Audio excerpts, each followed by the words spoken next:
my name's Andrew Eden. I'm with carpix.net. I think today we're going to talk about the new Dodge Challenger, an exciting new car from Dodge, and how we went about shooting it for England's Top Gear magazine.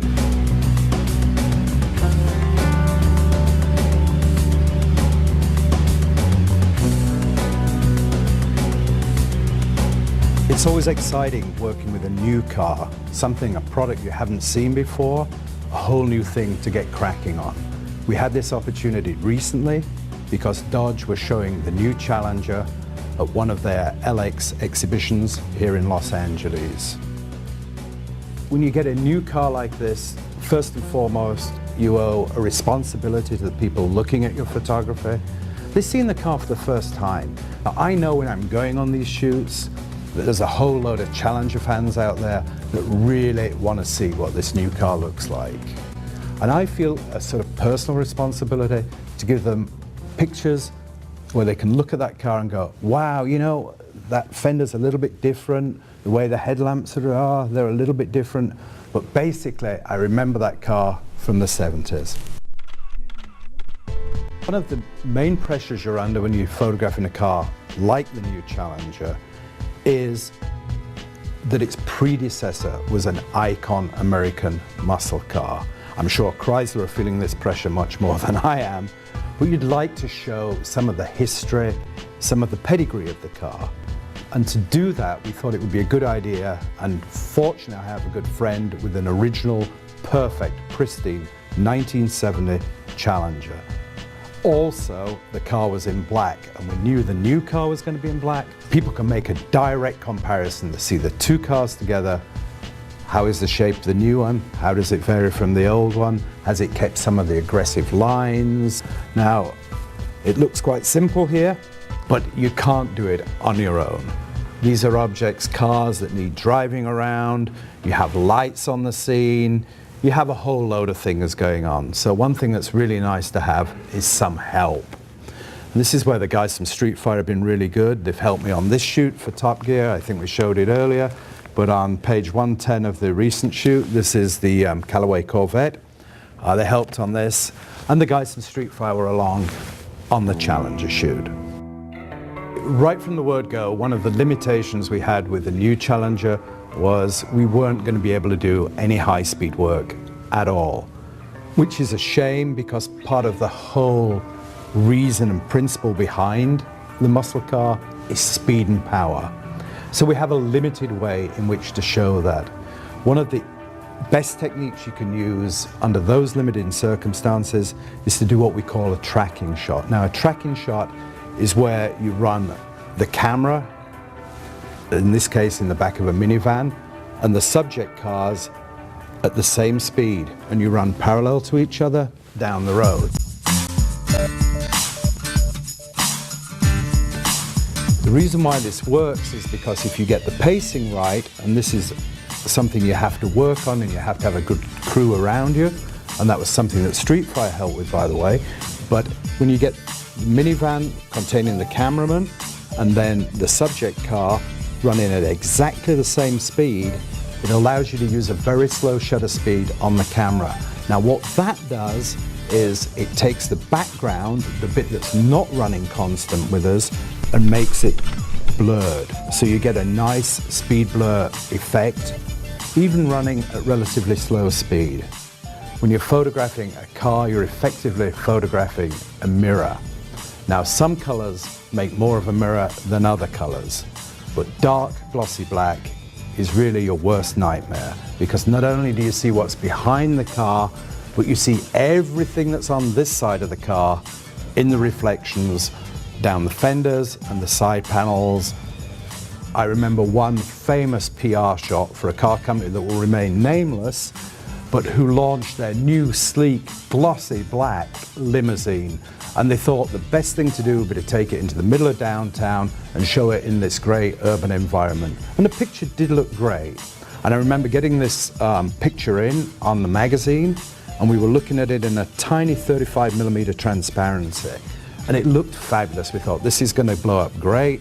So we went ahead and published it. When it came out, this size, on a double-page spread, You look down the side of the car, this brand new limousine car, and what did you see? There was a reflection of a guy sat on a wall down the side of the car, and he's eating his sandwich like this. And all I can ever see is this picture of the guy going like this, eating his sandwich in the side of this sleek new limo. And on this shot, we're doing something that you're told perhaps in photo school or by your mother, I don't know, never to do. We're looking directly into the sun. So we know sunset's coming up. We know where it's going to be. We're on a runway in the middle of a wide, wide open area. The sun's going to touch literally the horizon at the end of the runway.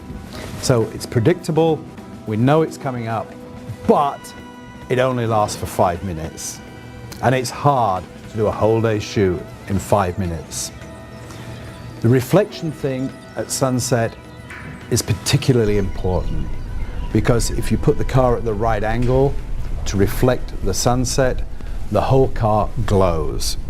This is a really nice effect on a metallic object. Sometimes though, it's not perfect. So what we did, we had 2 strobe lights set up just to add to the rim lighting effect because we've got a black car, and if you can add that rim lighting around the edge, again, it makes the car jump off the page. You probably take pictures yourself, and you might take 2 or 3 of each shot. You know, well, here's an admission. On the Challenger shoot, I took over 1,200 frames. For those of you that are technically minded, that was over 10 gigabytes of work on the Canon camera. The first thing I do is go through each category of shot that I've done. Action shots, static shots, front and rear, and then detail shots. And I'll pick out the ones that most immediately grab me. Now sometimes it can be a disappointment on the action shots, you blow it up large, and a little bit of it is out of focus. You can narrow the selection down probably from 1,000 frames down in the first cut to 200. Then it starts to get difficult because you've got various shots and they all look more or less alike. What I'd probably like to tell you is that I go through each one of them, blow them up, and make a judgment call based on some great philosophy. What I actually do is go, you know what, those 10 are okay, I'll keep those, and I immediately throw 190 back in the trash. Because frankly, you've got a deadline to meet and you can't look absolutely at every shot. Okay, so I think you're looking now at a picture of a front-end detail of the car we did. And I think this illustrates my whole point about reflections. If you look in the hood of the car, you will see the reflected images of the clouds behind the car. It adds a strong graphic element to the photograph. It makes the car look bold and it jumps off the page. And that's what we're always trying to do. Probably my favorite shot from the entire shoot was the 2 cars running together. I was particularly pleased with the technical side of it because despite the fact we were on an old disused runway with lots of distractions all around, the reflections in the car are very clean and it allows the viewer not to be distracted but can really concentrate on the dynamics of the actual car. You see the car, how it's running, you see its ride height, you see how it sits on the road when it's actually performing. An extra bonus, we had the old Challenger in, great piece of history. The sunset shot, I think it's moody, I think it says something about the spirit of the car.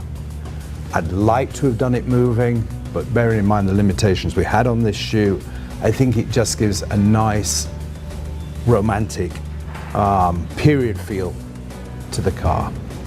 So having done well over 20 years now in still photography, automotive, we've now started to do more video.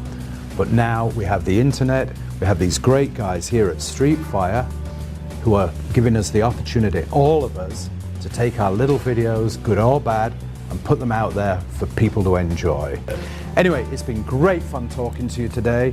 We've mentioned a little bit about what we do and some of the problems and some of the pleasures we have from photography. Thanks very much. Andrew Yeadon, Carpix.net. Have a good day.